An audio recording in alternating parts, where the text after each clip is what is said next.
Bueno, chicos, hoy tenemos a Néstor Prieto de Descifrando la Guerra. ¿Cómo estás, Néstor? Pues encantado de estar aquí. Vamos a ver si estamos a la altura y si generamos debate, ¿no? A ver qué tal se da. ¿Cuáles crees que son las razones del conflicto en Ucrania? Bueno, yo creo, en primer lugar, que por desgracia la guerra de Ucrania tiene una simplificación, sobre todo a nivel retórico, que es muy útil para agrupar la opinión pública, es decir, homogenizar un pensamiento y identificar claramente a Rusia o a Putin como rival o la guerra del otro lado la desnazificación, pero ciertamente es mucho más complejo y es lo fundamental. Esto no es ni una guerra, no es la guerra de Putin, no es una guerra para desnazificar Ucrania, no es un choque democracia-dictadura. Hay una base muy profunda que realmente guerra en Ucrania lleva viendo desde el 2014. Ahora simplemente ha entrado en una fase mayor con unas dimensiones muchísimo más grandes. Y de fondo lo que hay es la sensación de Rusia como gran potencia mundial que se resiste a perder ese título y que tiene todavía elementos para hacérselo valer, de que considera que se está vulnerando y poniendo en riesgo una esfera de influencia directa. Y las grandes potencias siempre juegan con esas esferas de influencia y considera que tiene la legitimidad para iniciar una invasión con tal de garantizar sus intereses directos. Y sus intereses directos en esa zona de influencia, que es Ucrania, ya se pueden hacer valer por distintas fórmulas, porque ya lo hemos visto. Hay un montón de opciones ahora mismo en lo que se llama zona gris o grey zone, es decir, no tiene por qué ser el poder militar convencional, el poder duro. Ya tenemos herramientas de persuasión, presión económica, migratoria, un montón de elementos. Pero lo que había ocurrido en Ucrania es que Rusia considera que ya hay una línea roja en la cual Ucrania es para ellos una pieza indispensable para su seguridad interna y ya se ha cruzado la línea roja por la cual es asumible que el gobierno de Kiev oscile entre un lado u otro o tenga un cierto posicionamiento a favor de la Unión Europea. Entonces, decide entrar en Ucrania, realiza la invasión y de fondo, más allá de la retórica que luego ha utilizado para justificarlo, está la cuestión de que está intentando preservar una zona de influencia que considera propia y que se arroja el derecho a mantenerlo así.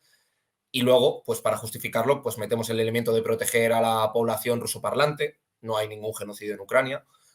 La desnazificación, evidentemente que hay grupos de extrema derecha, porque además van a pecho descubierto, pero no es la administración de Ucrania, el gobierno ucraniano en su conjunto, la población ucraniana, no está sometida por los nazis. Pero tampoco es, como tenemos del otro lado, una guerra de Putin. No, si es que hay un respaldo popular. Es que tampoco, hasta que no entendamos esto, es que Rusia socialmente, Putin se mantiene en el poder desde hace 20 años porque socialmente hay una base económica y social que respalda, que tiene una parte de añoranza imperialista de los buenos tiempos de la Unión Soviética, que al mismo tiempo es muy conservadora desde un punto de vista religioso y que Putin simplemente es la cristalización y es un hombre fuerte que ha conseguido materializarlo. Y de fondo en Ucrania, pese a todo el ruido, lo que tenemos es eso. Es una gran potencia intentando hacer valer su zona de influencia y, claro, no se ha internacionalizado el conflicto al punto de que haya terceros países en la guerra, pero sí que está ahora todo el mundo pendiente porque de fondo ya no está simplemente la cuestión de Ucrania, de qué lado está, en qué grado está bajo influencia de Moscú o no, sino que está también la cuestión de cómo vamos a salir de esta guerra y hasta qué punto esto va a permitir reconfigurar el orden internacional. Y Estados Unidos se ha metido porque sabe que desgastar a Rusia es un adelanto. La Unión Europea está viendo una guerra en su continente. Yo creo que es uno de los grandes perdedores la Unión Europea de esta guerra. Luego me imagino que podremos detenernos. Y de fondo, pues como digo, es muy complejo. Igual me he excedido con la presentación, pero yo diría que es eso, que es una guerra por una zona de influencia que se considera legítimo como para tomar cualquier tipo de iniciativa. De hecho, has dicho algo que coincide con el que para mí es el historiador que no se considera historiador, porque no tiene un doctorado, que hace los mejores análisis del mundo, que es Dan Carlin, y venía a decir en uno de sus, digamos, resúmenes del conflicto, su análisis a vuela pluma, decía: ¿hubiera permitido Estados Unidos que México entrara al Pacto de Varsovia o potencialmente entrara al Pacto de Varsovia? ¿Tú cómo ves ese razonamiento? Pues las comparaciones históricas siempre son odiosas, pero estoy completamente de acuerdo. O sea, quiero decir, esto no va de... La geopolítica, por desgracia, no va de soberanía, ni de voluntad, ni de decisión popular. O sea, en Cuba entran misiles en la Guerra Fría y se van por una decisión de la Unión Soviética y de Estados Unidos. Y ahí importaba, y me temo que va a pasar lo mismo en Ucrania, importa muy poco la voluntad o la creencia firme que tenga la población a ese respecto. Es que es cierto, o sea, y esto es así. Las grandes potencias tienen zonas de influencia que hacen valer de todas las maneras. Por eso, cuando ven que hay misiles al lado, Estados Unidos rodea la isla y amenaza con que va a estallar la guerra. Y los misiles entran y salen sin que los cubanos digan ni mu. Los cubanos seguramente hubiesen dicho, joder, me queda una Perdona, herramienta de disuasión. perdona, Néstor, que te interrumpa, pero lo que hemos sabido con la desclasificación de los documentos secretos de los últimos años, primero supimos en su momento que había una cláusula secreta que Estados Unidos tenía que quitar las armas nucleares de Turquía, que en su momento no se dijo. Pero posteriormente supimos que justamente Castro decía que había que morir en la isla. Si era una tercera guerra mundial, pero los misiles no se quitaban. Importó nada la opinión de Claro, los cubanos. claro. Y ese es el punto. A ver, y al final, esta es la versión más extrema. Y la cuestión aquí es que hay que ser honestos. Todas las grandes potencias hacen esto en menor o menor medida. Por eso tú ves América del Sur, que es el patio trasero de verdad, porque además hay una doctrina política en Estados Unidos que considera que América Latina es una zona de influencia lógica, que es un gran suministrador de commodities y que por tanto lo tenemos que tener bajo nuestra esfera de influencia. Y con un realismo pragmático, con un realpolitik de verdad, Estados Unidos intervino en América del Sur porque tenía ese interés y lo hacía de manera muy brusca y muy tosca en un momento y luego lo hizo de una manera más sofisticada cuando yo no valía tener una dictadura militar. Y Rusia, por supuesto que ha hecho eso. Solo hay que ver lo que ha pasado en Georgia, solo hay que ver cómo está moviéndose en Nagorno-Karabaj o en otras zonas, la influencia que intenta tener sobre los bálticos, que no quiere que se vayan y juega con la población nativa que tiene allí. Es decir, eso lo hacen todas las grandes potencias. Diría más, el Imperio Otomano lo hizo, o lo está intentando hacer ahora también Turquía. Entonces, es normal que una gran potencia intente hacer valer sus intereses. De esto va la política internacional. La cuestión es si los métodos que utilizan pues, son asumibles o no. Ahí viene todo un retal, ¿no? Para adornarlo y para justificarlo interna y externamente. Durante mucho tiempo, pues fue las ideologías en nombre de la libertad o en nombre de la libertad y la articulabas tú desde donde querías, ¿no? La libertad para el proletariado o la libertad frente al totalitarismo comunista. Ahora ya simplemente a la cuestión de Rusia le puedes poner otros adjetivos calificativos, pero de fondo es eso. Es la versión más extrema de una pugna entre poderes, entre grandes poderes mundiales. De hecho, a mí me hace gracia cuando se crean estos bandos, porque está ocurriendo en este tema, como si fuera el Real Madrid y el Barcelona, y bueno, se habla de nazis, como que si todos los ucranianos fueran nazis, para justificar algo que desde el punto de vista, diría, geoestratégico, macro, para alguien que ha leído sobre historia, diría, puede estar bien, puede estar mal, pero es entendible lo que está haciendo hasta cierto punto, repito, hasta cierto punto, Rusia. Sin embargo, lo que vemos es que se crean una serie de narrativas a menudo interesadas por las partes de explicar todo en base a un bien moral superior que me estoy obligado porque es que me han mandado que yo tengo que aquí limpiar. Y hay una narrativa de heroicidad para dar la pátina y luego ya ahí que cada cual defienda lo que quiera. ¿Tú cómo ves este desarrollo del conflicto en los ámbitos geoestratégico, diplomático? Porque a medida que se va desarrollando, vimos como poco a poco las sanciones iban cambiando, las alianzas iban cambiando, países que se cayeron de ellas, como Hungría, pidió dentro, oye, que esto del gas y del petróleo, a mí me lo retrasáis. Creo que fue Eslovaquia, Hungría, hay otro país, creo que hay un tercer país, no sé, Rumanía o Bulgaria, que se salieron y pidieron una extensión, de lo contrario no firmaban. ¿Cómo has visto este desarrollo geoestratégico y diplomático del conflicto? Y además es fundamental. Yo entiendo que además hay un fetiche a muchos de los que nos gusta la historia y en lo militar, pero yo siempre, además en los análisis que hago, siempre diferencio esa parte diplomática de la militar, porque además van en paralelo, pero muchas veces se interconectan, se separan y se condicionan la una a la otra. Yo diría que lo que ha hecho y lo que es clave de la guerra en Ucrania, yo creo que por el momento, tal y como se está desarrollando, y creo que es lo que va a pasar, no va a suponer un golpe, no va a reconfigurar el tablero. Es decir, yo creo ahora mismo no se ha roto el tablero. La guerra en Ucrania no ha hecho que se constituyan nuevas grandes alianzas, no se ha caído ningún gran imperio, simplemente ha acelerado dinámicas muy profundas de cambio y de transformación geopolítica. Y le ha metido el acelerador, que pasó también con la pandemia. Y lo que estamos viendo ahora es que esta guerra de Rusia simplemente ha evidenciado lo que había, que Estados Unidos tenía una aspiración, se siente amenazado potencialmente y está reorganizando su influencia y ha conseguido, yo creo que es el gran triunfo de Estados Unidos, ha conseguido externamente podemos ver qué están haciendo terceros países, pero ha ratificado su liderazgo en Occidente, que estaba cuestionado parcialmente. El papel de la OTAN internamente por la sociedad civil también tenía un cierto cuestionamiento, y ha conseguido relegitimarse. Y ha conseguido tomar posición y emprender una línea muy agresiva hacia Rusia. Son muy agresivas las sanciones que se están imponiendo y está yendo con todo, evidentemente. Es muy agresiva, pero no ha invadido. Es que no puede invadir. O sea, que no puede entrar en la guerra porque, claro, sería una línea roja. Claro que podría prácticamente pasar, pero es el escenario que nadie quiere, ni los rusos ni los ucranianos, si me apuras, yo creo que por las consecuencias que tendrían. Y por el otro lado, Rusia al mismo tiempo pues, ha acelerado toda esa dinámica de conformación de bloques alternativos. Creo que vamos hacia... si la caída del muro supuso una geopolítica y un orden internacional multipolar, ¿no?, con un cierto multilateralismo, que también yo lo relativizaría porque siempre está bajo el árbitro de Estados Unidos, ¿no? Creo que ahora vamos hacia una política de bloques, y esto ha acelerado la conformación de esa política de bloques, con una Unión Europea, con Estados Unidos liderando, con Rusia buscando alianzas con India, con Pakistán, con China, por supuesto, los BRICS como nueva alianza que se está intentando reimpulsar, y por supuesto, además va a ser clave. Yo estoy casi seguro, bueno, ya es evidente que por los últimos movimientos de Rusia, aunque podría cambiar, la guerra no va a cambiar militarmente. No, es muy difícil que colapse el ejército ruso y se caiga a Moscú, y ya parece claro que no van a intentar entrar en Kiev porque le costaría muchísimo y porque ya no estamos en ese punto.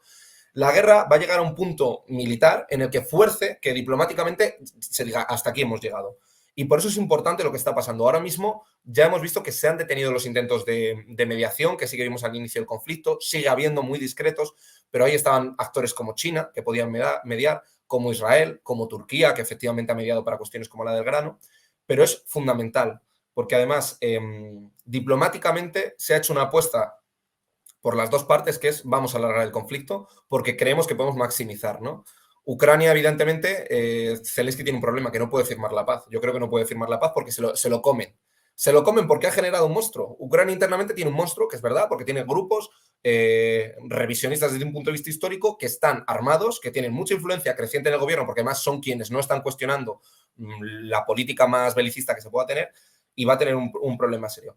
Pero por no desviarme, ¿a qué quiero ir con esto? A que fundamentalmente la gran cuestión que hay ahora es que Ucrania confía en que el paso del tiempo y la presión diplomática hagan que Rusia retroceda, y Rusia confía que el paso del tiempo haga que el ejército ucraniano colapse y pueda seguir avanzando. Los dos creen que pueden maximizar su posición de negociación. Yo no sé si eso es una creencia honesta por parte de Ucrania y de la Unión Europea, que va cuestionando un poco más esa idea de continuar la guerra. Pero los dos ahora mismo están apostando en el tablero diplomático, decantar el escenario militar.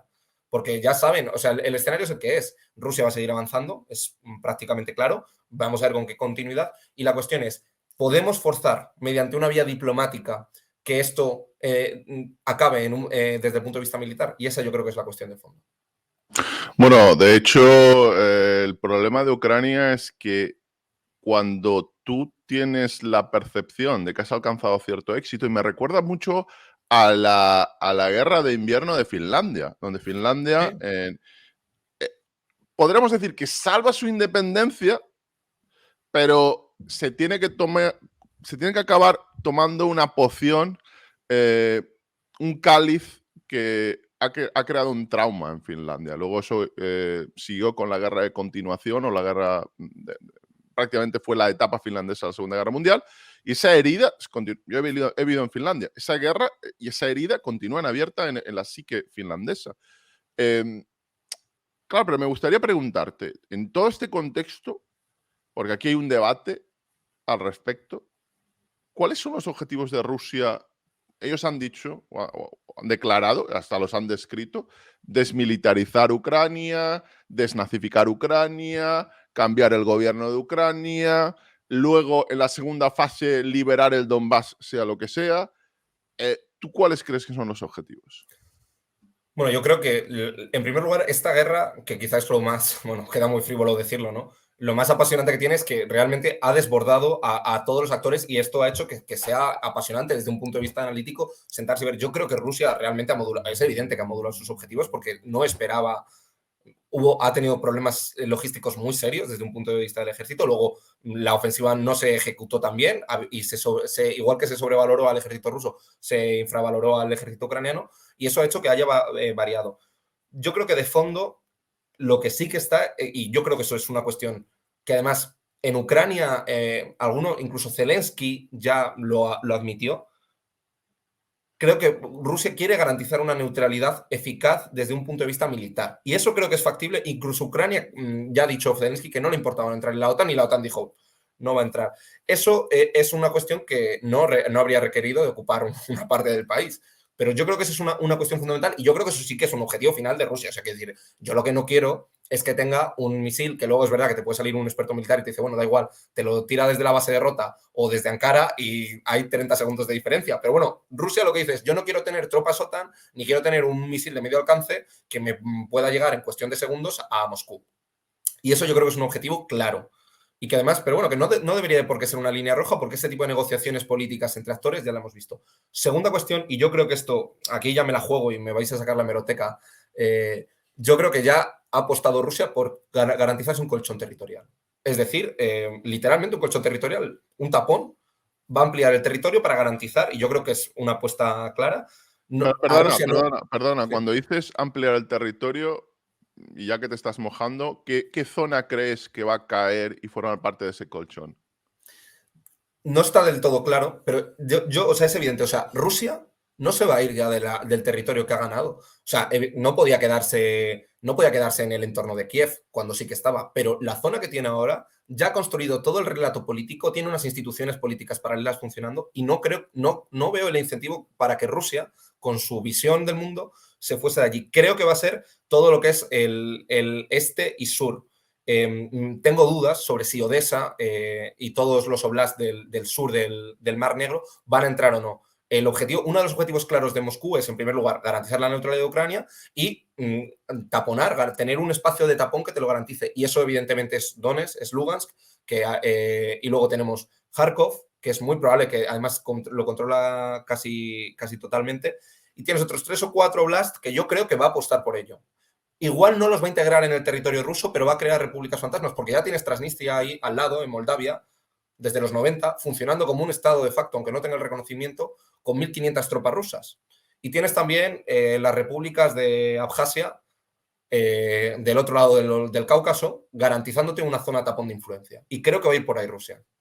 Porque ya que has entrado y te va a salir un coste tan grave desde el punto de vista económico y social en la guerra, porque les va a costar, no veo ningún incentivo desde la lógica rusa para irse. Y creo que se van a quedar territorialmente. ¿Y qué objetivos ves?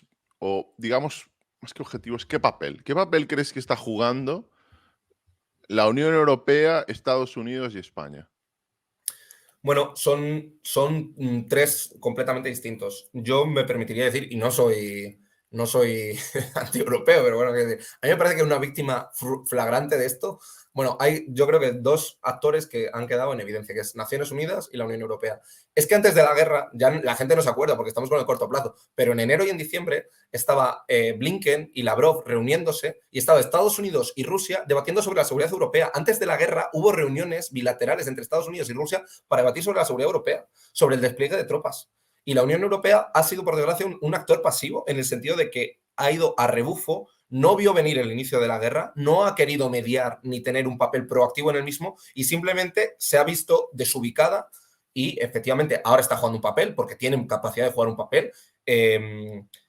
Pero de fondo está lo que hablábamos al principio en el off-topic. Tiene una limitación. ¿Qué quiere conseguir la Unión Europea con el término de esta guerra? ¿Cuál es el objetivo de las sanciones que está imponiendo? ¿Que colapse Rusia? ¿Que se dé marcha atrás? Y cuando acabe el conflicto, ¿cómo quieres garantizar tú tu seguridad?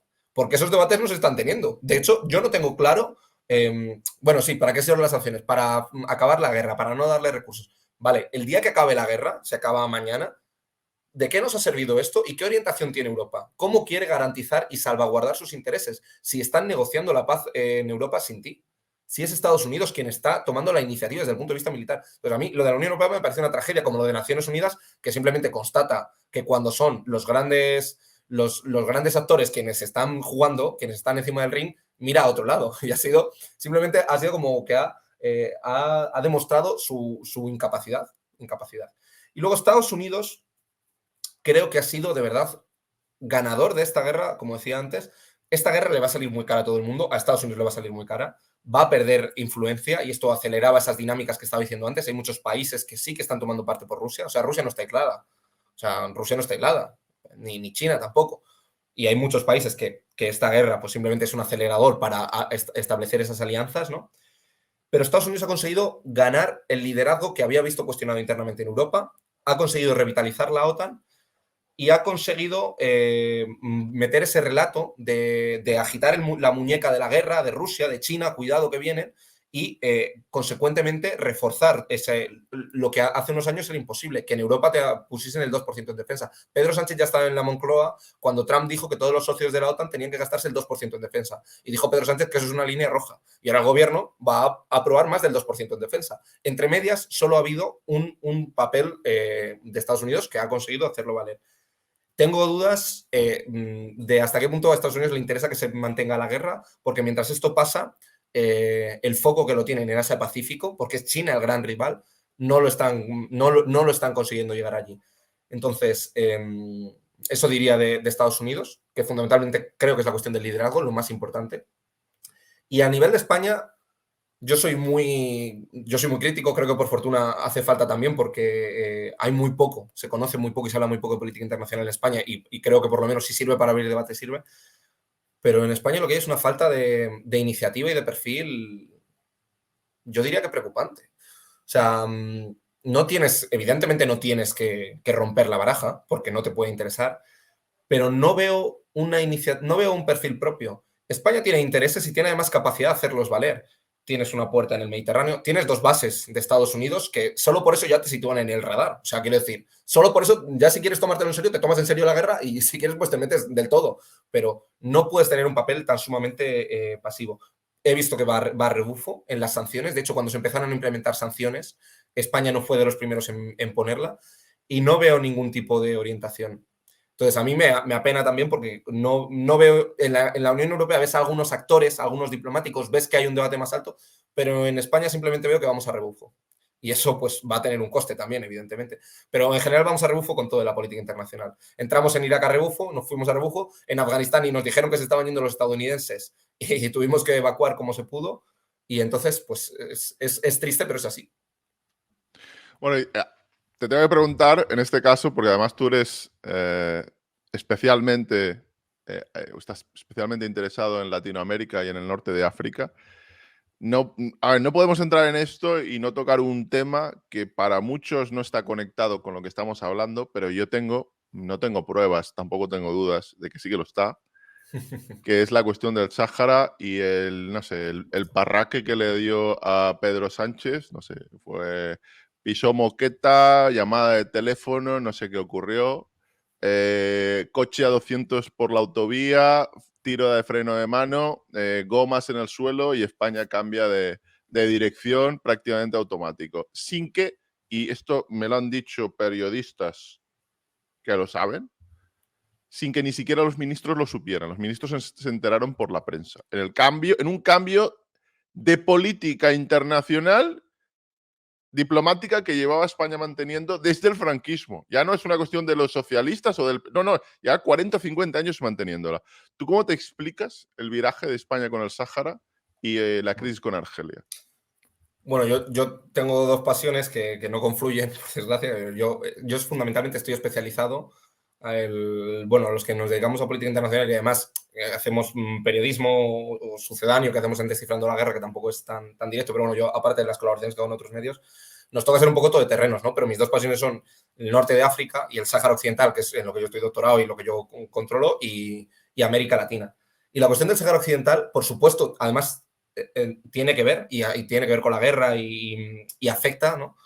Pero y aquí es lo único, yo siempre soy muy comedido, además no suelo dar mucho mi opinión desde un punto de vista personal porque creo que aporta poco, como con lo de la guerra ucraniana. Yo te cuento lo que hay, además te lo digo de una manera muy clarita para que tomes, porque te importa poco lo que yo piense de Putin, ya lo puedes leer entre líneas sin problema, pero no voy a hacer propaganda.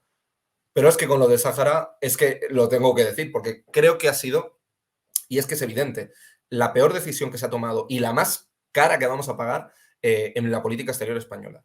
Lo que se ha aplicado ha sido una política, una doctrina que incluso yo creo que la manejan en la Moncloa, que es una especie de rendición preventiva, que ha sido garantizar paz y pan para hoy. Lo que vamos a tener es el hambre para mañana, la segunda parte del refrán no se la saben. Y ha sido una cuestión que lo que de fondo ya es que tendría que ser una cuestión de derecho internacional, de que el Sáhara tiene un estatus clarísimo y España tiene que apoyarlo. Pero si no quieres jugar al derecho internacional con lo que te llenas la boca, juguemos a Realpolitik. Venga, vamos a hacer esto por Realpolitik, que es supuestamente el argumento que tú tienes. Bueno, ya para empezar, podrías estar apoyando un Estado nuevo independiente con el que tú tuvieses influencia, porque es el único país, junto con Guinea Ecuatorial, que habla en castellano, que tendrías una posición privilegiada y demás. Bueno, da igual, no vamos a ir a eso ahora. Vamos a ir a lo que han hecho. ¿Qué es lo que han hecho? Bueno, lo que ha hecho ha sido la consecuencia de una política sostenida en el tiempo de chantaje por parte de Marruecos, que ha apretado de manera magistral y majestuosa, y es todo un ejemplo, junto con, a mí se me ocurren países como Turquía, ¿no? Que Turquía está en Libia, está en Chipre, está en Siria, está en todos los lados. Oye, pues Marruecos lo que juega, lo juega muy bien. Y ha jugado una política de chantaje y de presión sostenida sobre el gobierno de España que le ha dado frutos. La ruta canaria, es decir, la ruta migratoria canaria, ha sido la ruta más mortífera del 2021. Es decir, donde más migrantes han muerto en el año pasado intentando llegar a Europa no era a través del Estado fallido de Libia, no era intentando cruzar la frontera hipermilitarizada de Turquía, ni tampoco era en cualquier otro punto del Mediterráneo Oriental, era en Canarias, que ha batido todos los récords de migración desde la crisis de los cayucos, que la crisis de los cayucos de principios del 2000 también tenía el Sahara de fondo. Y es que la mayor entrada en la historia, salvo que aquí alguien venga y me ponga lo contrario, de migración irregular de ese carácter fue que entraron 15.000 personas en abril del año pasado en la ciudad de Ceuta. Esa es la presión migratoria. Pero es que, justo estoy escribiendo sobre ello, el año pasado se batió el récord desde que hay datos de decomisación de hachís por parte de España. Y Marruecos es el mayor productor mundial y evidentemente es el mayor productor de la Unión Europea. El cannabis no tanto porque hay más autoconsumo y más autoproducción sobre todo. Pero sí de hachís. Entonces tenemos dos claves ya, migración y narcotráfico. Marruecos pausó también la cooperación antiterrorista y dejó de intercambiar información y eso además hay vídeos públicos que lo han hecho. Tercera pata, la cuestión antiterrorista. 3 ejes por los que te están presionando. Cuarta pata, la presión económica. El paso migratorio entre Ceuta y Melilla, la frontera comercial, sigue cerrada. O sea, todavía sigue cerrada después de haberlo normalizado, que es un estrangulamiento económico, porque son dos ciudades cercadas, rodeadas, que no tienen capacidad de desarrollar un tejido productivo propio, es una cuestión muy de servicios, lo sabes tú, lo sabrás muy bien. Oye, dependen mutuamente. En Alucemas también dependen de que esté abierta la frontera del lado español, pero le ha dado igual. Marruecos lo ha cerrado. Y luego tienes lo más importante de todo, la cuestión territorial. Que ha salido el primer ministro marroquí diciendo que después del Sáhara Occidental iban Ceuta y Melilla. Tú te metes a día de hoy en la Embajada de Marruecos, lo puede hacer ahora todo el mismo, y ves el mapa que ponen y sale Ceuta y Melilla como marroquí en la Embajada de Marruecos en España, que es un auténtico disparate. Entonces, ha presionado por 5 o 6 vías distintas, me quedaría la parte comunicativa, me quedaría la parte del lawfare, porque han impulsado procesos judiciales simplemente para erosionar.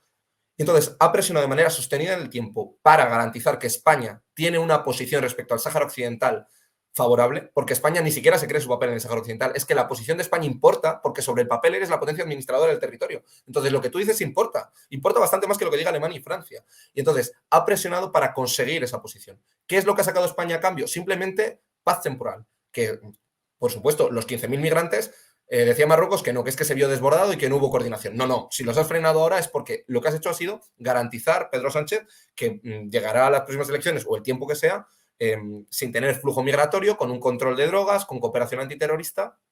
Pero Marruecos, cuando tú aplicas la doctrina de rendición preventiva para frenar todo esto, Marruecos no va a tener ningún problema en que cuando tenga amortizada la cuestión del Sáhara, reactivar de nuevo el chantaje. ¿Por qué? Porque a Marruecos no le importa solo el Sáhara, le importan Ceuta y Melilla, le importan las aguas territoriales de Canarias y todo eso lo han dicho ellos, son pretensiones que tienen y que defienden. Entonces, perdón por la extensión, porque sé que me he ido de extensión, pero es que son muchas claves y están los datos ahí y nadie lo dice dentro del gobierno. Dicen que es una postura nueva, que se actualiza, que realmente ya es la posición de los países europeos. No es verdad. Es una política que además nos ha tenido problemas con Argelia, que es nuestro principal suministrador de gas, y no solo es lo que pierdes, es lo que dejas de ganar. Es que España podría ser el hub energético de Europa, que lo va a ser Italia. O sea, ya lo es Italia, pero podía ser el hub energético y lo tiraste por la borda. Y de fondo está el Sáhara Occidental, en el que importamos más de lo que nos creemos. Así que bueno, perdona por la extensión, de verdad, Jordi, que no sé si No, estoy siendo un poco largo. muy interesante, pero yo añadiría una pregunta que te quiero hacer.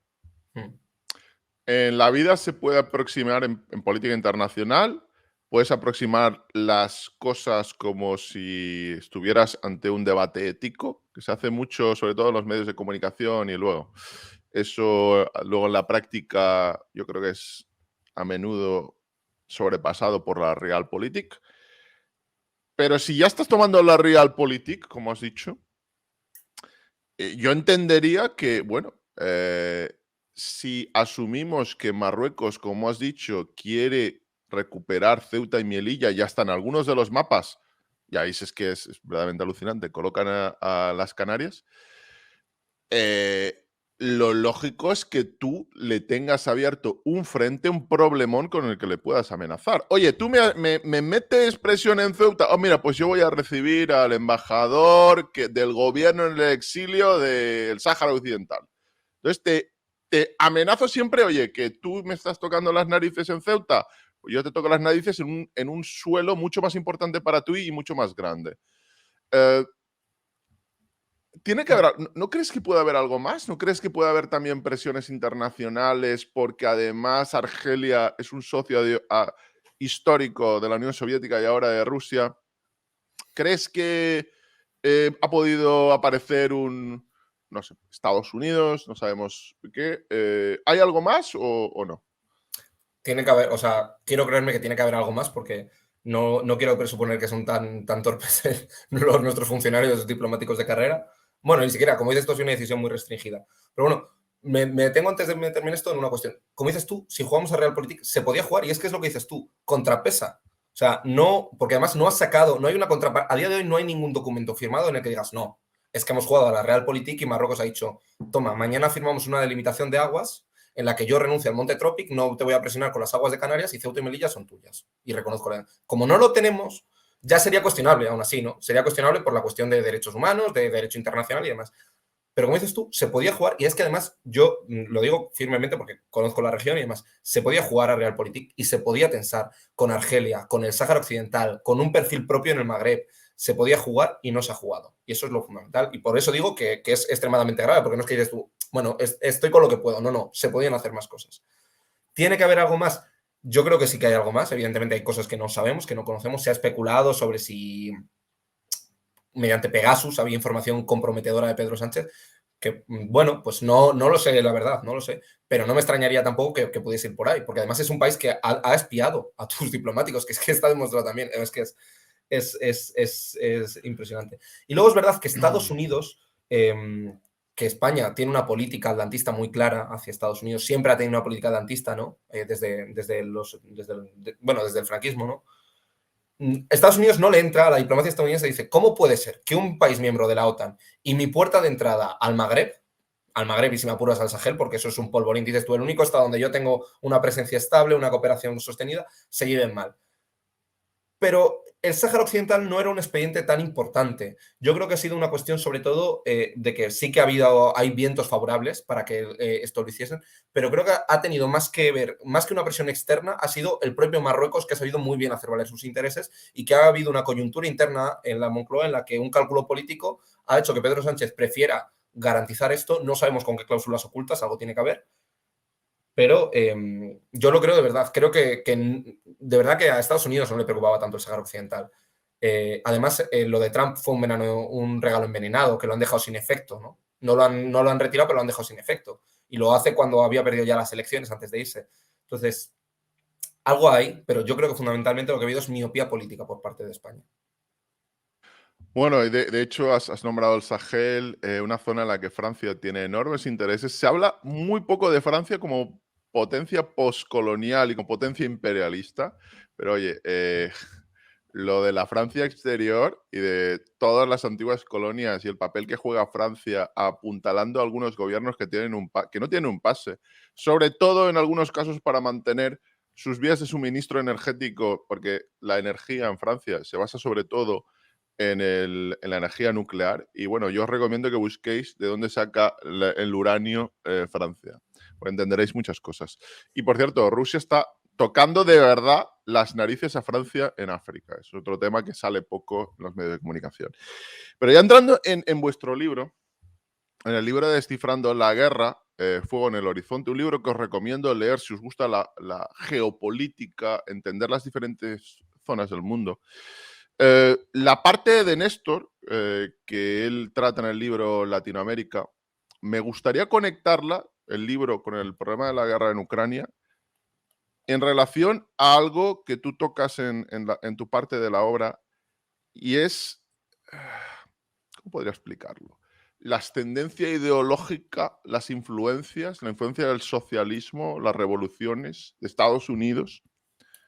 Esos dos ejes que parece que están como en una especie de rotor girando y se pueden, al final, como en cualquier máquina que se mueve, es una cuestión de tiempo que se rompa. Pueden pasar un mes o un año o 100. Al final, cualquier parte móvil tiene que acabar rompiéndose. ¿Cómo crees que han influido? Porque deberían tirar en direcciones opuestas, ¿no? Deberían tirar la influencia de Estados Unidos y la influencia histórica del socialismo, deberían tirar para tener relaciones con Rusia y con el conflicto ucraniano en distintas direcciones. ¿Tú cómo enlazarías el papel de Latinoamérica con el conflicto ucraniano?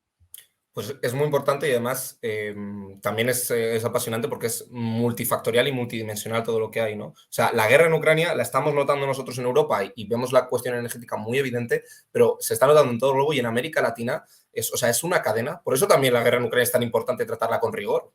Porque, por ejemplo, ¿por qué el otro día en la cumbre del Mercosur pidió hablar Zelensky por primera vez en un organismo internacional? Le dijo que no. Porque Brasil, con Jair Bolsonaro, dijo que no quería que hablase. Porque, por ejemplo, Bolsonaro, que tiene una política, y ahora voy a hablar en dinámicas más generales, Rusia, por ejemplo, es un gran productor de fertilizantes, de fosfatos, que necesitan las economías latinoamericanas. La agricultura en América Latina ha caído en picado su producción y su productividad porque faltan fertilizantes. Y eso ha hecho que, por ejemplo, la producción de soja en Brasil esté en una situación crítica. Rusia ha dicho, yo te garantizo un buen suministro si tú me haces una cuestión, un intercambio geopolítico. En Cuba, que viven fundamentalmente del turismo, el cierre del espacio europeo ha supuesto una rotura de cabeza para la administración cubana porque ha visto que el principal mercado de emisor turístico, que eran los rusos, no pudiesen ir ya. Entonces, afecta en todas las dimensiones, en todos los aspectos económicos, podemos rastrear el efecto de la guerra en Rusia. ¿Qué es lo que tenemos? Tenemos una diplomacia que en América Latina ha aprovechado, que ciertamente parece que no le cae tan de cerca, pero le cae muy de cerca, como estamos diciendo, para jugar un poquito con distancia. Y ahí tenemos distintas dinámicas y tendencias. Tenemos claramente ubicado y posicionado a un grupo de actores que simplemente por antagonismo político con Estados Unidos son férreos defensores de Rusia y están alineados con ellos, que es Cuba, Venezuela y Nicaragua. Es verdad, a mí no me gusta además hacer ese triaje porque son tres países muy distintos, pero que es verdad que en este caso es verdad que es así.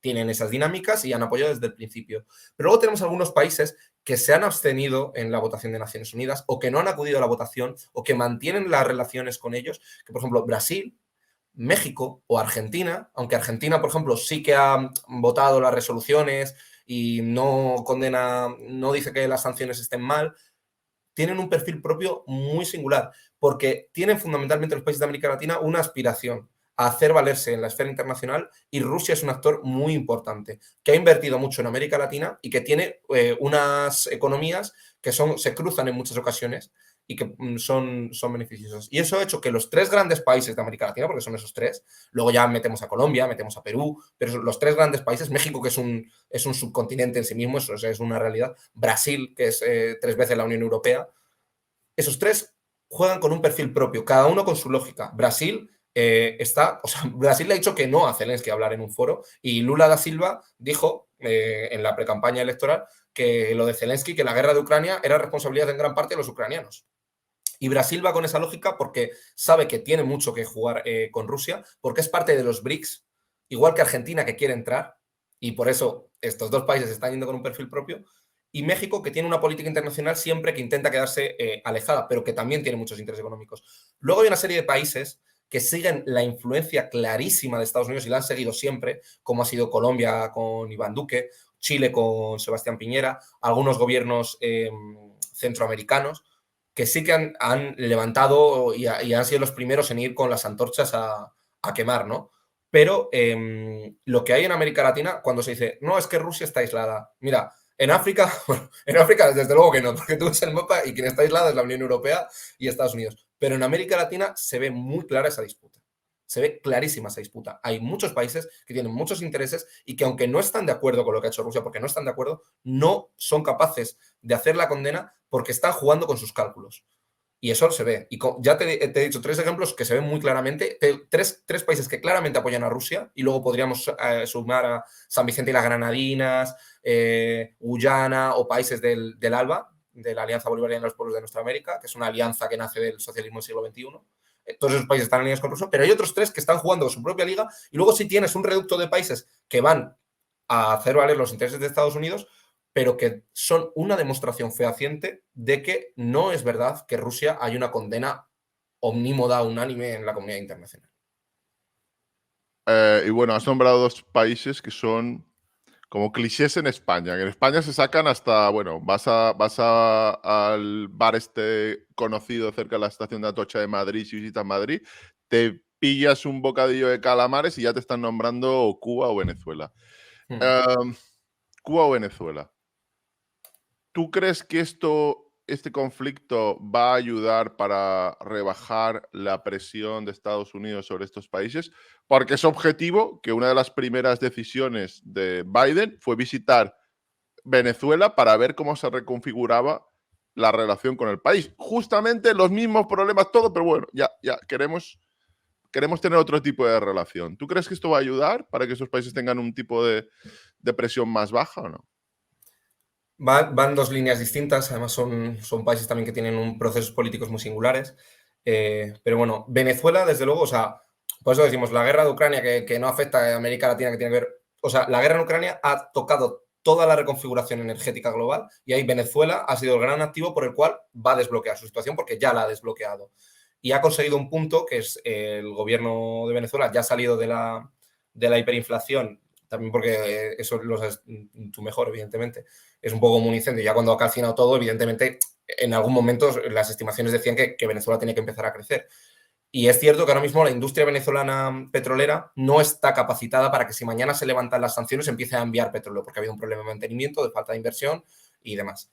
Pero lo que sí que tenemos es en Venezuela el país con mayores reservas de petróleo del mundo, y esto que parece también un cliché, aunque no suelen ser clichés que se articulen tanto en el imaginario colectivo, Estados Unidos lo sabe y puede aliviar parcialmente la presión. ¿Por qué el Estado paria que era Arabia Saudita ahora está siendo recibido en Europa? Por lo mismo, por lo que Venezuela tiene todas las posibilidades de que va a cambiar su estatus, se va a levantar la presión económica, porque tiene algo que necesita Occidente, que es petróleo, además mucho petróleo, y que puede llegar y puede mitigar el efecto. Como digo, además, Venezuela lo puede hacer a medio plazo, no puede a corto plazo hacerlo porque necesita una inversión para perforación, mantenimiento, refinado. Las refinerías de Venezuela están francamente mal, y Venezuela va a hacerlo valer. Y de hecho lo tenemos ya. Quizá la única cuestión es que el año que viene ya tocan elecciones, en 2024, en 2 años.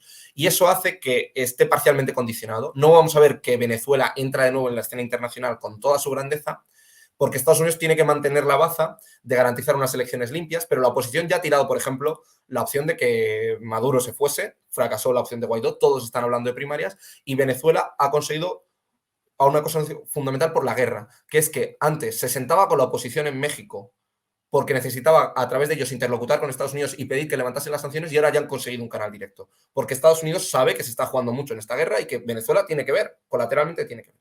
Y ahí está el papel de Venezuela. Sí, lo cierto es que esto va a quedar incluso más reconfigurado cuando la parte militar de la guerra. Bueno, esto lo voy a aclarar para los oyentes.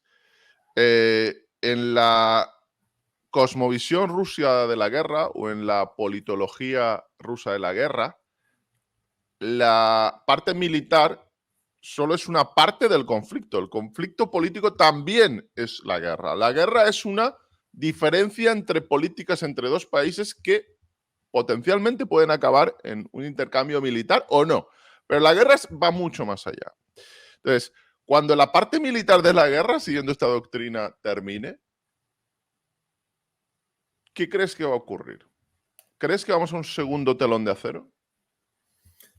Pues creo que estamos yendo hacia un nuevo escenario internacional, que eso es evidente, que todavía tiene una conformación incierta, pero sí que tiene ciertas certezas. Una de ellas, y eso es evidente, es que Estados Unidos, que se resiste, ya no está en el unipolarismo que ha estado intentando mantener a día de hoy, hasta hoy mismo.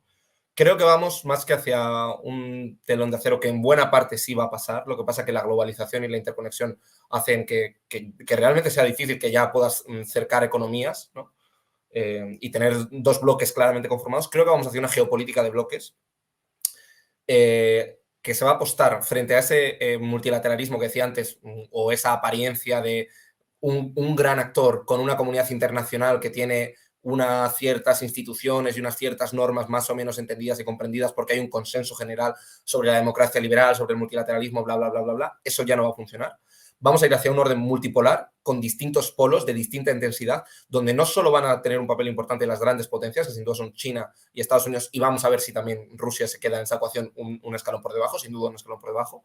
Las potencias medianas van a ser muy importantes. Turquía, por ejemplo, es un actor que es fundamental. Brasil también tiene una potencia económica importantísima. Israel mueve e influye en Oriente Medio muchísimo, que es un país muy pequeño. Entonces va a haber unas pocas grandes potencias mundiales y varios focos de poder regionales. Y vamos a ir hacia una conformación de nuevas alianzas mediante bloques económicos, políticos y militares. Desde el punto de vista económico, por ejemplo, el Tratado de Shanghái, el Tratado de Cooperación de Shanghái ya está funcionando en ámbito militar, social y demás. Vamos a ver cómo los BRICS, por ejemplo, en el ámbito económico, van a ser una alternativa que se contraponga a Estados Unidos. El proyecto de la franja y la ruta de China, la nueva ruta de la seda, va también en esa dirección, en articular nuevas alianzas desde ese punto de vista económico. Entonces vamos a ver cómo hay distintos focos de poder que están pugnando entre sí de manera constante y que aunque a lo mejor no tengan una división clara, porque la guerra de Ucrania sí que marca una línea roja con Rusia, pero la guerra declarada que tiene ya Estados Unidos hacia China y a la que ha arrastrado a muchos países de Estados Unidos, y China también está arrastrando a muchos países en la medida que puede, esa no tiene una declaración formal. Sigue habiendo embajadores en los dos lados. No hay misiles disparándose, pero sí hay ya de facto esa confrontación. Entonces, va a haber un telón, pero como digo, vamos a reconfigurarlo. No va a ser el muro de Berlín. Vamos a tener un muro flexible que va a tener entradas que son limitadas a ciertas áreas, pero sí que vamos a ir, como digo, hacia un orden sin duda alguna multipolar. Estados Unidos se resiste a abandonarlo, evidentemente, pero ya es innegable que el mundo ha cambiado. Y la cuestión es, cuando la Unión Europea y Estados Unidos se den cuenta de que ha cambiado, no tienen que resignarse, pero podrán jugar en consecuencia. Ya la Unión Europea, con su discurso de los derechos humanos, ya no tiene la influencia ni la capacidad, ni es ya una referencia mundial para muchas cosas. Entonces, hace falta ser consciente de ello, por lo que decías tú, porque ya en el Sahel ya no influyes, porque el día que han cortado los microchips no los estabas produciendo tú, por mucho que tengan los mejores ingenieros del mundo. Entonces, ahí está, esa es la cuestión. Eso es verdaderamente grave, porque Estados Unidos ya lo está haciendo. Yo lo he apostado. Va a haber una fábrica, antes de 10 años, tendrán una fábrica de TSMC, una de Intel, nueva, y ya veremos si no hay una de Samsung para fabricar microchips, porque los microchips van a ser el nuevo petróleo. Están en todo, los microchips los tenéis hasta en un secador de pelo. Son básicos para la economía mundial y te pueden paralizar la economía no solo de un país, sino de toda una región. Pero en este contexto, y si mañana tú recibieras una llamada de teléfono y te dijeran, Néstor, queremos que formes parte de un think tank para reconfigurar las relaciones de España con Estados Unidos, con Rusia, ¿tú qué crees cuál debería ser la actitud de España? Bueno, muy buena pregunta. Desde luego, no sé si la respuesta agradaría mucho. Yo creo que fundamentalmente España tiene que tomarse en serio su papel. Se habla mucho de que es una potencia mediana porque es muy cómodo decirlo. La gran desgracia que tiene es que realmente creo que no es que sean inútiles los que están al frente de las relaciones exteriores, es que es muy cómoda la posición de que la política económica te la desarrolla la Unión Europea y la política de defensa te la desarrolla Estados Unidos. Entonces, pues bueno, es cómodo, mantienes un estatus, estás en la parte ganadora de la globalización, ¿vale? No estás en el hemisferio sur. Y entonces eso es cómodo. Pero España tiene capacidad real de influir en el mundo y tiene capacidad de desarrollarlo. Y hemos asistido a una pérdida de influencia en todos los aspectos. Y yo, si trabajase en un think tank o en el gobierno, redibujaría los objetivos completamente. Pero podríamos hacer dos cosas. Podemos redibujar los objetivos, porque creo que hace falta, pero incluso con los objetivos que hay ya, hay 4 ejes históricos en la política exterior española desde la transición, que son el atlantismo. Todos los gobiernos hay una apuesta por la OTAN, la apuesta de de la OCDE fue entrar. Calvo Sotelo fue lo único que hizo, garantizar la entrada, ¿no? en ese gobierno tan corto, y el resto simplemente lo han continuado. Atlantismo, hablando de OTAN y de Estados Unidos, tiene sus más y sus menos, ¿no? La guerra dirá que es el momento máximo, el Partido Popular de Aznar juega al atlantismo de máximo, pero ningún gobierno, ni el de Pedro Sánchez, ha cuestionado jamás la OTAN, ni que Estados Unidos tiene que ser el gran actor.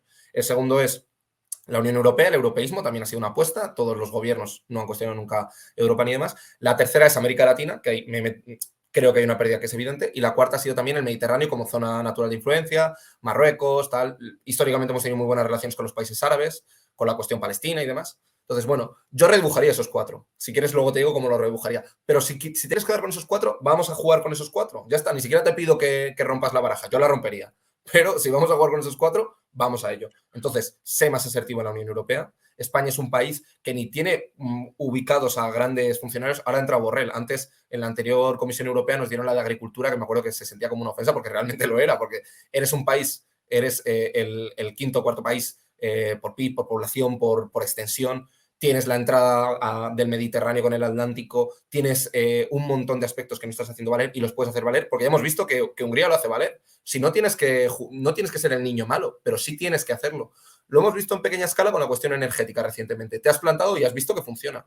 Hazlo. Haz valer tu política migratoria para que se presione a Marruecos. La cuestión de América Latina juega con un perfil propio. No puede ser que condiciones hagas depender tu política exterior a los intereses de la Unión Europea y de Estados Unidos, que lo dices además conscientemente. España va a acompañar y va a priorizar los esfuerzos en América Latina. No, ve con perfil propio. Tenemos procesos políticos en los que España se ha quedado fuera. El proceso de paz en Colombia, el proceso que se vive en Cuba para el levantar o no el bloqueo, la cuestión de Venezuela. En ninguno de esos 3 España está jugando. Hay países europeos que sí. Por ejemplo, Gran Bretaña, en la cuestión de Venezuela, ha entrado porque le interesaba a la oposición. España, como no tiene perfil, no le interesa ni a la oposición ni al gobierno. Entonces, puedes jugar tus 4 valores. Y si quieres redibujarlos, pues los redibujamos. Si quieres, te digo yo cómo los redibujaría también. De hecho, me interesaría que redibujaras el de Latinoamérica porque me parece una de las mayores oportunidades perdidas para España, porque yo no puedo comprender, a lo mejor es que soy un auténtico patán de pueblo, que lo soy, pero como un auténtico continente con 400 millones de habitantes, España no tiene una relación diferente, porque además se crearían sinergias no solo para España, serían bueno para Latinoamérica que un país como España, que es la puerta para entrar en Europa, que además es un país con una renta per cápita muy buena comparado con el resto de Latinoamérica, sería beneficioso para todo tipo de empresas latinoamericanas poder tener presencia en España. Yo no entiendo ese tipo de relación que tiene España con sus antiguas colonias. No lo entiendo. ¿Cómo lo reconfigurarías? Lo de América Latina yo creo es como lo más sangrante, también es como lo menos evidente porque evidentemente no se rompe nada, ¿no? Pero quiero decir, tienes 543 millones de personas, 540 millones de personas en el mundo que hablan español. Eso ya es un arma geopolítica, es el segundo idioma materno más hablado después del mandarín. Eso es un arma en sí mismo. Y había un debate que yo lo hablaba, lo abordo también en el libro, que es una creencia generalizada en el Cervantes y más. Quiero decir, ahora vamos a lo alto, ¿no? Pero incluso en la diplomacia cultural, en lo más esencial, en lo que menos dinero cuesta, es el español se cuida solo. Es que es verdad, claro, porque es una lengua que se cuida solo, porque te hablan 540 millones de personas, pero la puedes potenciar y llevarla a una dimensión total. España en América Latina está jugando en dimensiones que no importan para determinar las dinámicas geopolíticas. Es muy loable y es fundamental, y yo quiero que la diplomacia española monte una potabilizadora de agua en Bolivia. Pero que sepas que eso no va a marcar que Bolivia juegue geopolíticamente contigo. Hay que tener, por supuesto, una política activa de cooperación al desarrollo que tiene España, pero eso no marca ni determina las lógicas que hay. Y España tiene que jugar en esas lógicas. Tiene que hacer una apuesta por tener un perfil político propio en América Latina. Eso pasa por hacer valer algunas cuestiones y hay que posicionárselo. Claro, como no te has mojado, oye, pues si te posicionas, lo hemos visto en ciertos momentos en el que cuando España se posicionó en América Latina con el PSOE durante Felipe González, España fue mediadora en todos los procesos de paz de Centroamérica, en Guatemala, en Salvador, en Honduras, en Nicaragua, en todos estaba España, en todos. Pero es que además de verdad, o sea, la misión de Naciones Unidas que se constituyó, España la presidía. un militar español estaba al frente del desarme. Eso fue porque había una apuesta política. Te tienes que posicionar y eso a lo mejor genera problemas, pero si te posicionas con, por ejemplo, con la cuestión de levantar el bloqueo a Cuba, que alguna vez he intentado tomar una iniciativa al respecto, eso te reporta geopolíticamente ciertos intereses de penetración en el Caribe. Y España además tiene en América Latina una cuestión fundamental. Tienes un ejército de diplomáticos, es prácticamente el país que más embajadas tiene, igual que Estados Unidos y que Reino Unido, y no lo estás aprovechando. Y como digo, es una cuestión fundamental de enfoque. No puede ser que la prioridad en América Latina sea potabilizar los pozos.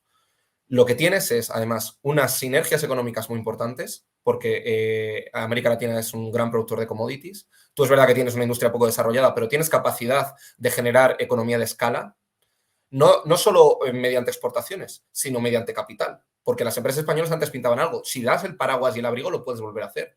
YPF Repsol estaba en un montón de países, Telefónica desembarcó e hizo toda la red de telecomunicaciones de América Latina y ahora están en retroceso. Entonces, como digo, hay muchas cosas que son muy difíciles porque, es decir, la apuesta política de Cuba o de Venezuela o de cómo afrontamos Centroamérica, vale, eso es una decisión que te va a tener costes y beneficios, pero hay que hacerla.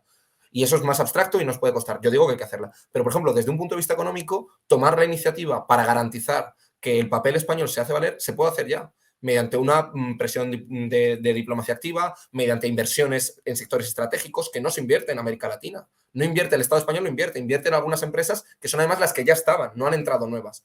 Entonces, hay que estar en eso. No sé si igual puede sonar como muy abstracto, pero es que es realmente eso, jugar en las ligas que importan. Y ya tenemos el caso de las empresas españolas, de la economía y de la política. Te tienes que mojar, entiendo, entiendo, ese es el resumen que harías, ¿no? Pero hay un actor que hemos nombrado ahí que no has respondido. ¿Cómo debería reconfigurar su relación con Rusia? Porque la relación España-Rusia hasta cierto punto es periférica. Estamos en puntos contrarios del continente europeo. España no ha tenido conflictos graves históricos con Rusia, más allá del miedo al comunismo, etc. ¿Cuál debería ser la actitud de España con Rusia? ¿Tampoco dependemos energéticamente de ellos? No, me mojo. Y te digo más, te lo digo también con China. Mira, con China es una de estas cosas que dices tú, no lo entiendo. No tienes por qué comprometerte, pero Portugal está en el proyecto de la nueva ruta de la seda. O sea, tiene inversiones chinas construyendo puertos. España no. Italia también. Y Grecia también. No está, por supuesto, no está Estados Unidos, no están los grandes baluartes estadounidenses en Europa. Pues sí, porque, o sea, quiero decir, ¿cuál es el...? Es que no ha habido ese debate, pero por seguidismo, no porque haya un análisis racional que diga, no, es que vamos a jugar hasta el final la alianza con Estados Unidos porque nos reporta más beneficios. Yo no entiendo el por qué España renuncia a desarrollar relaciones desde un punto de vista económico, porque ahora mismo no te están suponiendo una amenaza directa, no estoy viendo ningún ámbito de competición donde tú realmente estés perdiendo. Y lo que te digo, si está Portugal en el proyecto de la nueva ruta de la seda, ¿por qué no está? Y con Rusia la cuestión es que se llega tarde. Pero la Unión Europea, Francia lo había intentado bastantes veces, reconfigurar y repensar esa relación. Vamos a ver, es que están condenados a entenderse, porque es que es el mismo continente. Y además, la gran llanura europea es que empieza aquí al lado, unos cientos de kilómetros al norte, un poquito más, y continúa toda Rusia, hasta Rusia.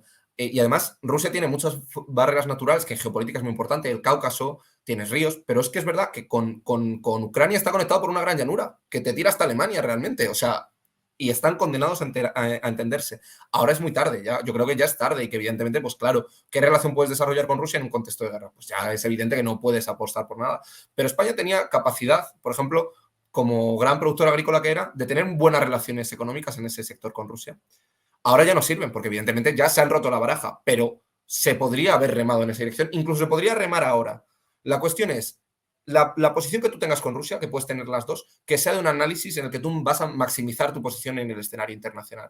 Si no vas a estar con China ni con Rusia porque tu apuesta es estar con Estados Unidos, haz valer, porque a Estados Unidos no le importas. O sea, Biden le dio así 2 palmadas a Pedro Sánchez en un paseo de 30 segundos y organizó la cumbre de la OTAN, que es verdad que eso ha sido un acierto, pero que ha venido rodado.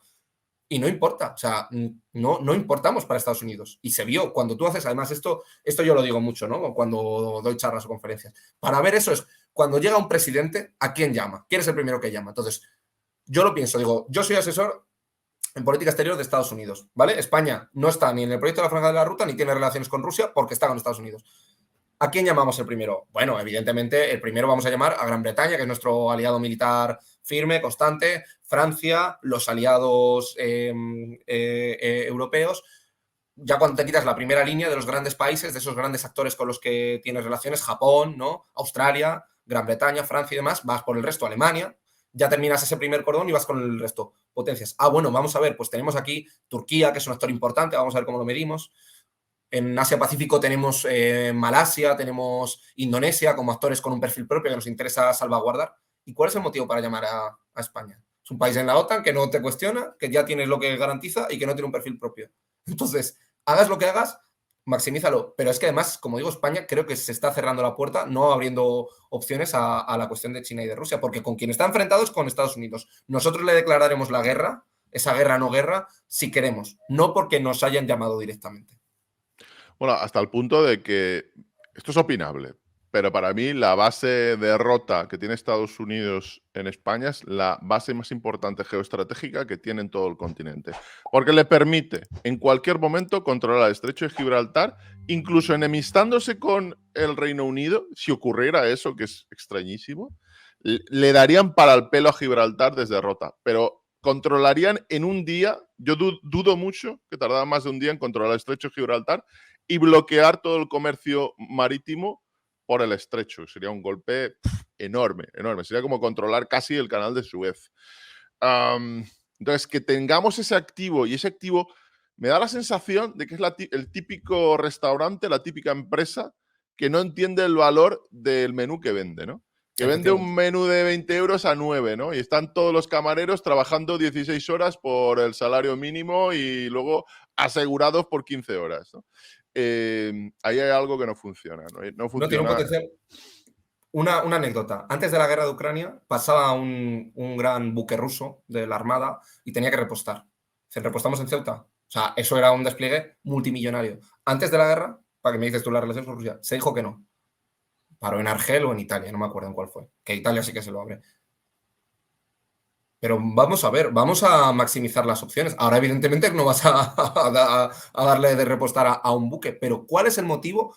A mí lo que más me molesta es que, como digo, es que la gran condena es que, aparte que tenemos diplomáticos mediocres en muchos casos, es que como es cómoda, como ya te están haciendo la política exterior, tú te quedas parado y entre medias estás perdiendo toda la influencia en América Latina, estás perdiendo toda la influencia en el Magreb, que por ejemplo en Marruecos ya no se habla castellano y nos han hecho la jugada que ya hemos visto, Argelia ha apostado por Italia como hub energético.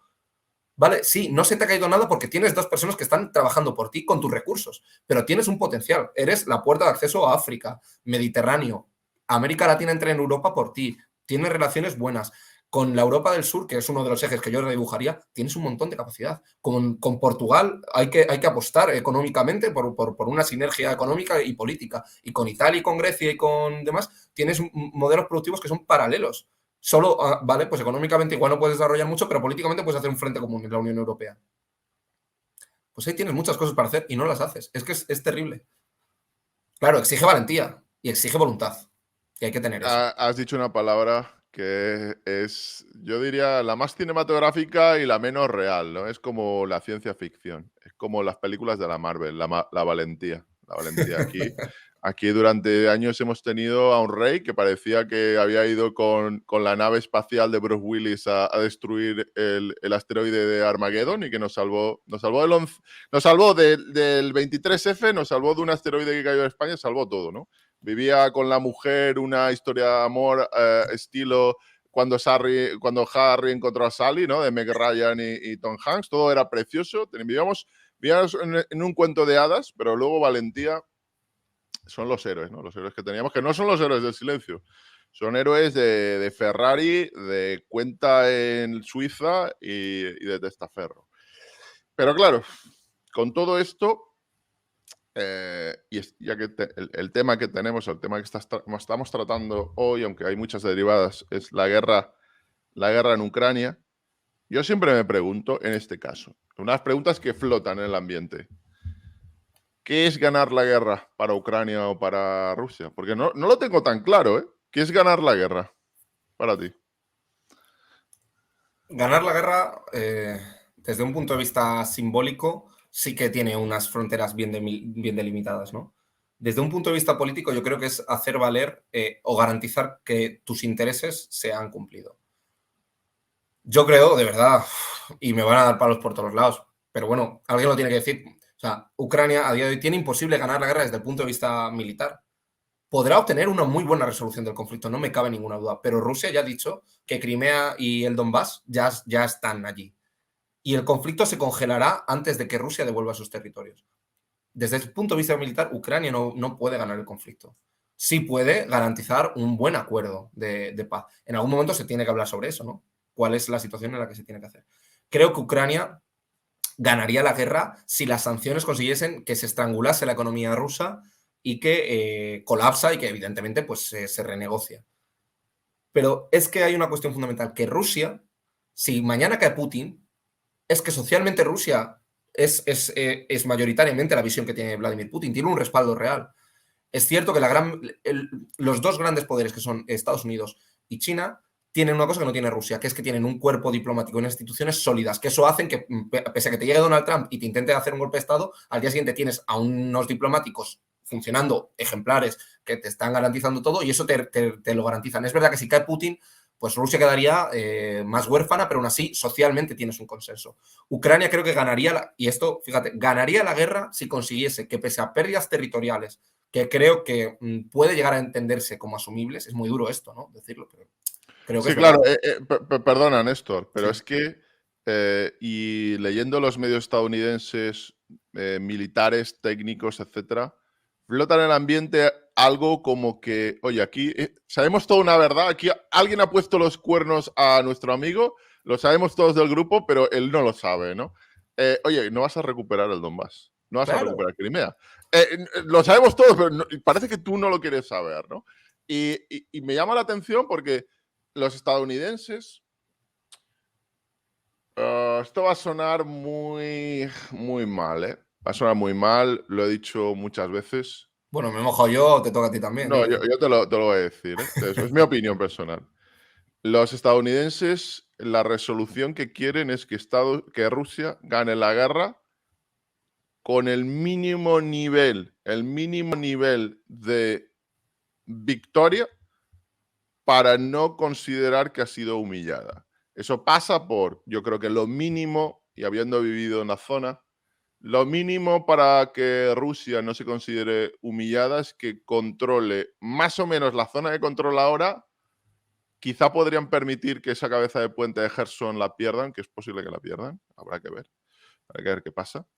Pero eso no puede pasar a manos ucranianas de nuevo. Yo creo que es como que has hecho una apuesta muy grande y la sensación de coste hundido, el coste hundido de la apuesta que has hecho, es como la persona que está jugando a las tragaperras, ha metido 100 euros ahí y dice, ostras, te voy a meter 200 más para recuperar los 100 anteriores.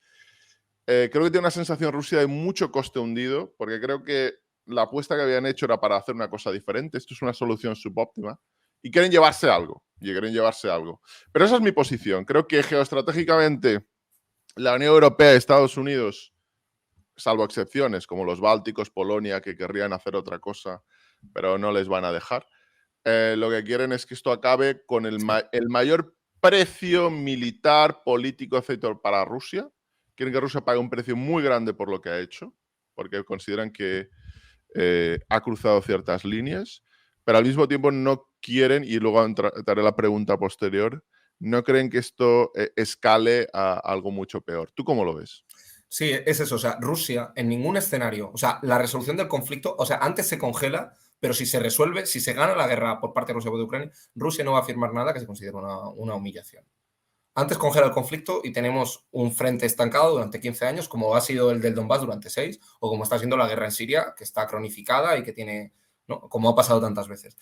Y entonces Rusia yo creo que tiene 3 o 4 elementos que si los firma puede salvar los papeles, aunque el coste que ha tenido internamente ha sido muy alto, y puede decirlo con la cabeza alta porque la propaganda se va a encargar de garantizarlo, que es la neutralidad militar de Ucrania, que eso ya hemos dicho que es fácil de conseguir, la cuestión de Crimea, que es simplemente el reconocimiento, porque o sea, lo dan por hecho, y además a Crimea le añado yo, Crimea tenía un problema hídrico muy importante, porque Ucrania cortaba el grifo de los ríos. ese colchón fluvial se lo va a garantizar, ¿no? Es decir, Crimea y todo lo derivado y el Donbass. Y a partir de ahí, todo lo que pueda... A partir de ahí, a mí me parece que eso, Rusia es una muy buena resolución del conflicto que incluso podría hacer. Pero es que creo que Rusia sabe que ahora mismo puede maximizar más su posición, porque militarmente puede seguir avanzando, no podrá entrar a Kiev con los tanques, pero sí que puede seguir avanzando. Y creo que es eso. Y Ucrania creo que podría hacer una resolución eficaz, garantizando su independencia política, económica, entrada en la Unión Europea, instituciones propias, pero teniendo en cuenta de que no es realista a día de hoy, por desgracia para los ucranianos, porque es verdad, porque esto no es una cuestión ni de soberanía ni de justicia, la recuperación territorial plena. Y eso no implica que llegue un mal acuerdo. No lo implica. O sea, Rusia ha llegado a decir que si no entran en la OTAN no le importa que entre la Unión Europea. No se ha visto en otra igual, que por cierto, menudo papelón se come la Unión Europea si coge un país que no tiene ni Estado de Derecho, ni solidez económica, ni instituciones rígidas. O sea, bueno, papelón, pero aún así, que entrase, o sea, que Ucrania saliese con una resolución del conflicto que pudiese ser lo menos lesiva posible desde el punto de vista territorial, desde un punto de vista de un analista, es un buen acuerdo. Claro, desde un punto de vista de un político en Ucrania, véndeselo toda la población, porque además la gasolina que tú estás echando para mantener el conflicto es inflamar el nacionalismo. Hay un nacionalismo ultra inflamado, tanto en Rusia como en Ucrania, pero lo de Ucrania es lo que digo, es que has dado de comer a milicias que no te van a dejar firmar la paz. Es que estoy seguro. Claro que el Pravi Sector y el batallón Azov, que está muy sobredimensionado y todo lo que tú quieras, pero es verdad que te van a dar un dolor de cabeza el día que tú te quieras sentar a firmar la paz. Eso es verdad. Y eso se lo va a comer Zelensky, sin ninguna duda. De hecho, yo creo que va a ser difícil para Zelensky por las altas expectativas que ha colocado y porque no va a tener ayuda para conseguirlo. Es que no va a tener ayuda porque los estadounidenses podrían pasar incluso muchísimo más armamento, pero saben que no les compensa lo que puede ocurrir en caso de hacerlo. De hecho, te voy a plantear esa es la siguiente pregunta. ¿Tú consideras que vamos a un entorno donde el riesgo de un conflicto nuclear va a estar latente en los próximos 30, 40 años? Porque hay visiones enloquecidas que consideran que se puede marchar sobre Moscú. Eso no puede ocurrir por lo que todos sabemos, pero va a flotar siempre esa amenaza porque hemos visto a generales estadounidenses nombrar el peligro nuclear. Hemos visto a los diplomáticos desde Lavrov hasta el portavoz Peskov hablar directamente o dejándolo caer, algo que normalmente no se hace, porque lo importante de las bombas nucleares es que no se utilicen. Tienen poder mientras no se utilicen. El momento que las has utilizado, te has cargado el poder que tienen, porque entonces ya puedes utilizar lo que sea, pistola, cuchillo, lanza, y yo creo que nadie quiere abrir ese velón. Pero ¿tú crees que vamos a ir a un entorno en el que en los próximos años va a flotar ese riesgo de guerra nuclear o cómo lo ves? Claro, o sea, la bomba nuclear es el elemento, es la cúspide de la pirámide de la disuasión, que es el elemento que ha vertebrado la política militar de los últimos años, la política de disuasión, que no implica que no haya un choque militar directo, sino que no adquiera unas características desmesuradas. Leía yo, me hacía gracia, cuando pasó lo del 155 en Cataluña, que decía alguien, el 155 es el artículo que escribes para no usarlo nunca, para no aplicarlo nunca. Decía, yo creo que era Carmena, no me acuerdo, eran declaraciones. Pues la bomba nuclear es lo mismo, es el arma que tienes para no usarla nunca. Eso sí, creo que en la nueva etapa geopolítica que vamos a vivir, las contradicciones y las tensiones y las crisis que vamos a vivir, como van a ser más intensas, van a acelerar el nerviosismo y van a hacer que sí que exista un creciente quizá riesgo. Yo creo que no está, por suerte, el horizonte nuclear en el horizonte. Pero sí que es verdad que vamos a ir a un mundo cada vez más conflictivo, con más choques, que no necesariamente tienen que ser directos entre las potencias, pero que sí que van a tener, como va a ser tan intenso y como va a ser tan agitado y como se van a mover los pilares del orden internacional, no tienen por... O sea, los pilares se pueden mover sin que suelten las bombas nucleares, pero es verdad que en periodos de transformación tan profundas, esa opción y esa tentativa está. Vamos a vivir eso porque los medios de comunicación lo multiplican y cuando sale un diplomático a decir eso, como los rusos, lo dicen precisamente para rebajar, para que baje un poquito la tensión. Creo que no está, pero es verdad que estamos en una tendencia de rearme nuclear y además pasa una cosa, que esto es, si me pagase de think tank cualquier país, Israel, Irán, Corea o España, si mañana se quiere salir del euro y declarar la guerra a Estados Unidos, haz una bomba nuclear. La tiene Pakistán para la India, India la tiene para Pakistán, Israel la tiene para Irán, Corea del Norte la tiene para Corea del Sur y Estados Unidos, y tienes entonces más países que hace 50 o 60 años, cuando tenías a dos potencias, ahí sí que sí, enfrentadas y nunca estuvo cerca el riesgo nuclear. Bueno, sí que estuvo cerca, ¿no? Pero ni siquiera en un momento de confrontación abierta entre los dos se llegó a hacer, y ahora tienes un número de actores creciente. Tienes a Francia, tienes a Reino Unido, pero luego aparte tienes a todos estos países. Irán, claro que la quiere tener, porque dice, joder, si me va la vida en ello, si yo sé que tengo una de estas, sé que hay una línea roja que no me van a cruzar. Entonces sí hay una creciente tendencia de rearme nuclear que implica un aumento del riesgo. Ese riesgo sigue siendo bajo como para que estemos hablando de un invierno nuclear, pero el riesgo existe y es preocupante y hay que velar por ello.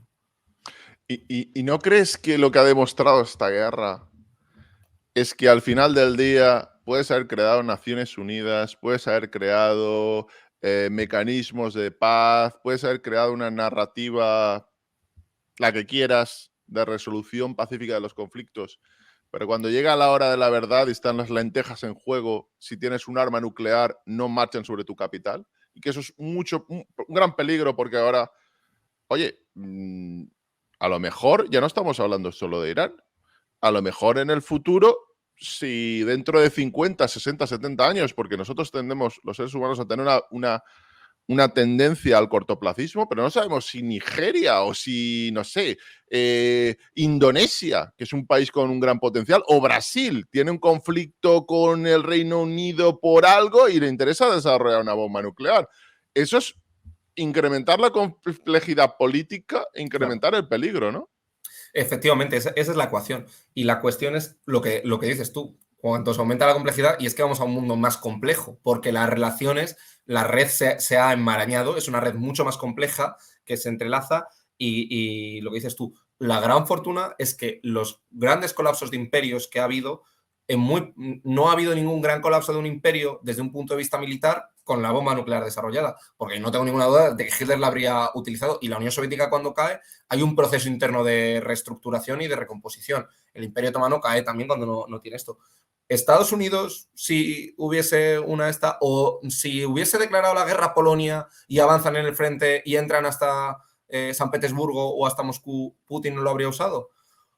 Pues como me parece poco probable el escenario, me cuesta pensarlo, Sí, pero es que es bueno, verdad que puede pasar. Es que yo puede os pasar. digo mi opinión, ¿eh? Mi opinión después de haber vivido en la zona. Si marcharan iba a decir Stalingrado, si marcharan sobre San Petersburgo, Moscú, casi os diría que si avanzaran 100 kilómetros sobre terreno ruso, veríamos cosas muy feas. Sí. Literalmente os digo, bombas nucleares. Bombas nucleares tácticas, primero, para generar un shock. Es lo típico de no te atreves, no hay narices de hacerlo. Entonces, cuando lo haces, entonces, ¿qué pasa? Yo creo que, de hecho, Estados Unidos ya tenía diferentes escenarios. Ese escenario está manejado en caso de que se hubiera lanzado una bomba nuclear, porque lo que se había informado al respecto es que estimaban el riesgo nuclear en alrededor del 2-3%, uno de los riesgos más elevados desde los años 60. Si se hubiera lanzado una bomba nuclear, porque la primera semana del conflicto no fue lo que esperaba Rusia, ya sabéis que mi opinión de que Rusia no quería una invasión de Ucrania, lo que quería era un cambio rápido de política de Ucrania y de desmembrar el gobierno para controlar uno que pasara al país a su esfera geoestratégica. Parecido, más complejo, pero parecido a lo de Kazajstán. Me pareció un poco, hasta cierto punto, muy optimista. De hecho, así se comprobó. Pero en el caso de entrar, de hecho, yo creo que los estadounidenses no han querido pasar ciertas armas ante el peligro de que los ucranianos tuvieran la tentación de realizar algún ataque 100 o 200 kilómetros dentro de las fronteras rusas. No han querido hacerlo. Pero bueno, chicos, la verdad es que el debate ha sido enormemente interesante. Buscad Descifrando la Guerra, porque es una cuenta de Twitter imprescindible. Buscad a Néstor Prieto. Buscad además la web de Descifrando la Guerra, porque es muy interesante. Y lo dicho, un abrazo. Muchas gracias, adiós.